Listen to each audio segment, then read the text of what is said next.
Metro ದರ ನಿಗದಿ ಮಾಡೋರು ಯಾರು? ನಾನು ಚೇರ್ಮನ್. ಯಾರವನು MP ತೇಜಸ್ವಿ ಸೂರ್ಯ ಇಂಥದ್ದು ಮೆಟ್ರೋ ದರ ಏರಿಸಿ ಅಂತ ಹೇಳಿರಲಿಲ್ಲ. ಅಲ್ಲಿ ಅವ್ರನ್ನೇ ಕೇಳ್ರಿ, ನನ್ನ ಕೇಳಿದ್ರೆ 15 ಪುನಃ ಬಂದು ಇದಕ್ಕೆ ಬರೀ ನೀವು ಅವ್ರನ್ನೇ ಕೇಳ್ರಿ. ಪ್ರಿಪರೇಷನ್ ನಡೀತಾ ಇದೆ, ಮಾಡ್ತೀವಿ ನಾವು ಯಾವತ್ತು ಅಂತ ಅನೌನ್ಸ್ ಮಾಡ್ತೀವಿ. ನಾಳಿದ್ರಲ್ಲಿ ಅನೌನ್ಸ್ ಮಾಡ್ತೀವಿ. ಯಾವುದು? ಅದೇ ಇವರು ಬೇಡಿಕೆ ಇಟ್ಟಿದ್ದಾರೆ, ಅದನ್ನು ಪರಿಶೀಲನೆ ಮಾಡ್ತೀವಿ. ಬುಡಕಟ್ಟು ವಿಶ್ವವಿದ್ಯಾಲಯ ಮಾಡಬೇಕು ಅಂತ ಬೇಡಿಕೆ ಇಟ್ಟಿದ್ದಾರೆ, ಅದನ್ನು ಪರಿಶೀಲನೆ ಮಾಡಿ the government will take A decision. Metro ದರ ನಿಗದಿ ಮಾಡೋರು ಯಾರು? ನಾನು ಚೇರ್ಮನ್. ಚೇರ್ಮನ್ ಯಾರು? ಕೇಂದ್ರ ಸರ್ಕಾರದಿಂದ ನೇಮಕ ಆಗಿರ್ತಕ್ಕಂಥವ್ರು ಚೇರ್ಮನ್ರಾಗಿರ್ತಾರೆ, ಅವರು ಮಾಡೋದು. ಅವರು ಮಾಡ್ತಾರೆ. ಈಗ ಯಾರವನು MP ತೇಜಸ್ವಿ ಸೂರ್ಯ ಅವನು ಬೇಡದಂತ ಹೇಳಿದ್ದಾನೆ, ಗೊತ್ತಿಲ್ಲ ನನಗೆ, ಇನ್ನೂ ನಾವು ಅನೌನ್ಸ್ ಮಾಡಿರಲಿಲ್ಲ. ಏನು ಮಾಡಿ ಗೊತ್ತಿಲ್ಲ ನನಗೆ, ನಾನು ಅಂತ ಹೇಳಿದ್ದೀನಿ. ನಾನಂತೂ ಬಸ್ ಇಂಥದ್ದು ಮೆಟ್ರೋ ದರ ಏರಿಸಿ ಅಂತ ಹೇಳಿರಲಿಲ್ಲ.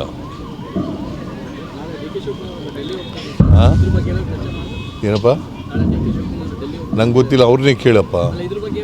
ಅಲ್ಲಿ ಅವ್ರನ್ನೇ ಕೇಳ್ರಿ, ನನ್ನ ಕೇಳಿದ್ರೆ ಟ್ವೀಟ್ ನಮಗೆ ಅನ್ಯಾಯ ಆಗ್ತದೆ, ನಮ್ಮ ರೈತರಿಗೆ ಅನ್ಯಾಯ ಆಗ್ತದೆ ಅಂತಕ್ಕಂಥದ್ದು ನಾನು ಟ್ವೀಟ್ ಮಾಡಿದ್ದೀನಿ. ಈಗ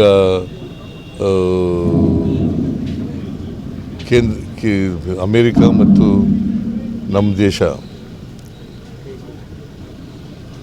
ಮಾಡ್ಕೊಂಡಿದ್ದಾರಲ್ಲ ಅಗ್ರಿಮೆಂಟು, ಅದರಿಂದ ಅನ್ಯಾಯ ಆಗ್ತದೆ ಅಂತ ಹೇಳಿದ್ದೀನಿ ನಾನು. ಈಗ ಅವರು ಒತ್ತಾಯಕ್ಕೆ ಮಣಿದಿದ್ದಾರೆ ಅಷ್ಟೇ, ಅಮೇರಿಕಾದವರು ಒತ್ತಾಯಕ್ಕೆ ಮಣಿದಿದ್ದಾರೆ.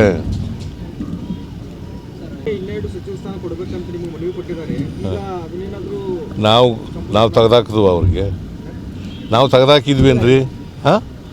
ಕಾರಣಾಂತರದಿಂದ ರಾಜೀನಾಮೆ ಕೊಡಬೇಕಂತ ಪರಿಸ್ಥಿತಿ ಬಂತು. ಮಂತ್ರಿಮಂಡಲ ವಿಸ್ತರಣೆ ಮಾಡುವಾಗ ಮಾಡ್ತೀವಿ.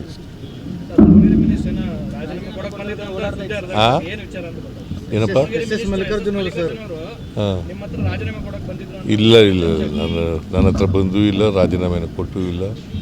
ಅವೆಲ್ಲ ಸತ್ಯಕ್ಕೆ ದೂರವಾದವು.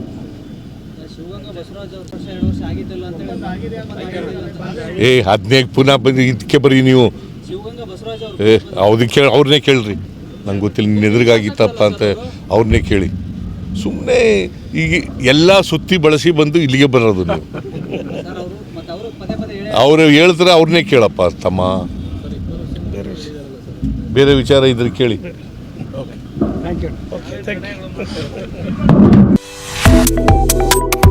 Subscribe to One India and never miss an update. Download the One India app now.